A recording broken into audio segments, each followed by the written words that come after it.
ನೀವು ಮತ್ತೆ ಬಂದು ಹೋಗಬೇಕು ಅಂದರೆ ಪ್ರಾಮಾಣಿಕವಾಗಿ ಖುಷಿಯಾಗುತ್ತೆ. ಈಗ ವಿಧಾನ ಪರಿಷತ್ತಿಗೆ ನಾನು ಸ್ಪರ್ಧೆ ಮಾಡಿದ್ದೀನಿ.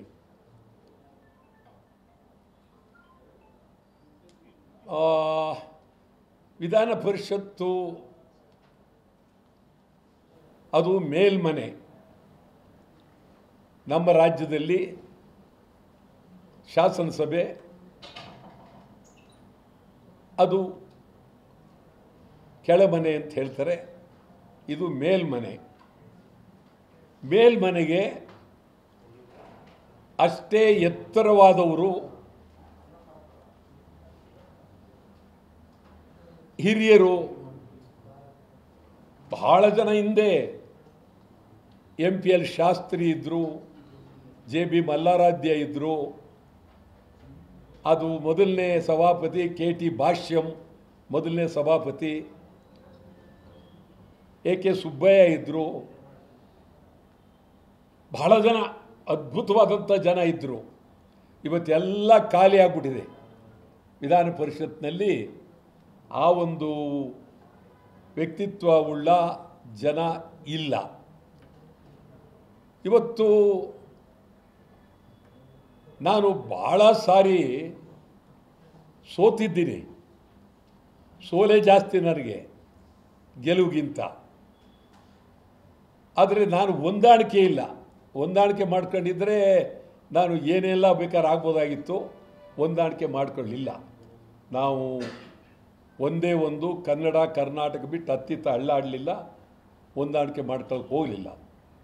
ತಮಗೆ ಹೇಳೋದಾದರೆ ಸುಮ್ಮನೆ ಸರ್, ಆಗ ನಿಜಲಿಂಗಪ್ಪನವ್ರ ಕಾಲದಲ್ಲಿ ಮೊದಲು 67 ನಿಜಲಿಂಗಪ್ಪನವ್ರ ಕಾಲದಲ್ಲೇ ನಾನು ಸೇರಿದ್ದೆ, ಅವ್ರ ಜೊತೆ ಸೇರಿದರೆ ಅಂದೇ ಡೆಪ್ಟಿ ಮಿನಿಸ್ಟರ್ ಅಂತಿತ್ತು ಆ ಕಾಲದಲ್ಲಿ, ಅದನ್ನು ಕೊಡೋಕ್ಕೆ ತಯಾರಾಗಿದ್ದರು. ನಾನು ಹೇಳಿದೆ ಇಲ್ಲೇ ಇಲ್ಲ, ಮಂತ್ರಿ ಆದರೆ ನಾವು ಹೊರಗಡೆ ಏನು ಗಲಾಟೆ ಮಾಡೋಕ್ಕಾಗೋದಿಲ್ಲ ಅಂತೇಳಿ ಅವರು ನೇರವಾಗಿ ಅವ್ರಿಗೆ ದೇವರಾಜರ್ಸ್ನವರು ಭಾಳ ಪ್ರಯತ್ನ ನನ್ನ ಕ್ಯಾಬಿನೆಟ್ ತಗೋಬೇಕು ಅಂತ. ಈ ಥರ ಅನೇಕರು ಇದಿದೆ. ನಾನು ಅದು ಯಾವುದಕ್ಕೂ ಆಸೆ ಇಟ್ಟುಕೊಂಡು ಮಾಡೋಕ್ಕೆ ಹೋಗಲಿಲ್ಲ. ಇದೇನು ಒಂದು MLC ಒಂದು MLA ಇದೆಲ್ಲ ಇವತ್ತಿನ ಪರಿಸ್ಥಿತಿಯಲ್ಲಿ ಯಾವುದೋ ಪಕ್ಷಗಳಲ್ಲಿ ಒಂದೊಂದು ಕೊಟ್ಬಿಡ್ತಾರೆ, ವಿಚಾರ ಬೇರೆ. ಇವತ್ತು ವಿಧಾನ ಪರಿಷತ್ತನ್ನು ಒಂದು ಗೌರವದ ಸ್ಥಾನವನ್ನಾಗಿ ನಾವು ಕಾಣಬೇಕಾಗಿದೆ. ವಿಧಾನ ಪರಿಷತ್ನಲ್ಲಿ ಇರ್ತಕ್ಕಂಥವ್ರು 75 ಜನ ವಿಧಾನ ಪರಿಷತ್ಲಿ ಇರ್ತಕ್ಕಂಥವರು.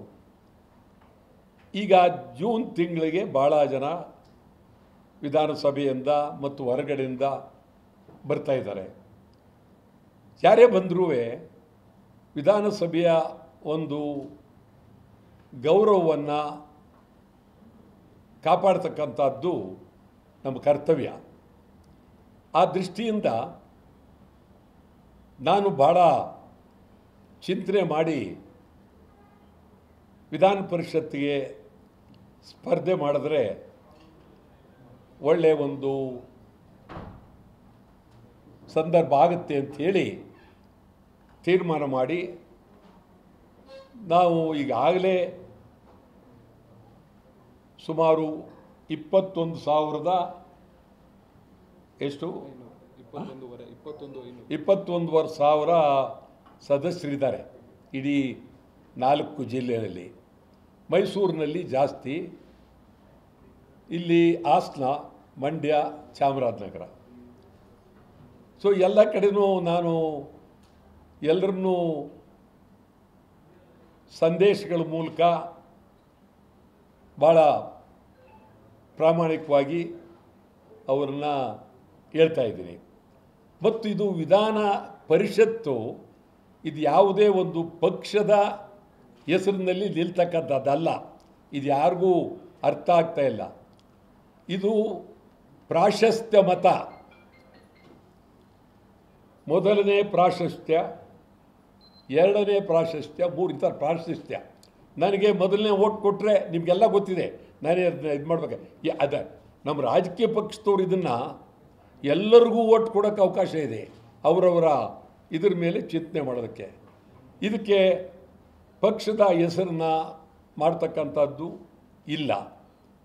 ಜೊತೆಗೆ ಅನೇಕ ಸಮಸ್ಯೆಗಳು, ರಾಜ್ಯದ ಅನೇಕ ಸಮಸ್ಯೆಗಳು ಇದ್ರ ಬಗ್ಗೆ ಸಮಗ್ರವಾಗಿ ಚರ್ಚೆ ಆಗಬೇಕಾಗಿರ್ತಕ್ಕಂಥ ವಿಧಾನ ಪರಿಷತ್ನಲ್ಲಿ ಚರ್ಚೆ ಆಗ್ತಾ ಇಲ್ಲ.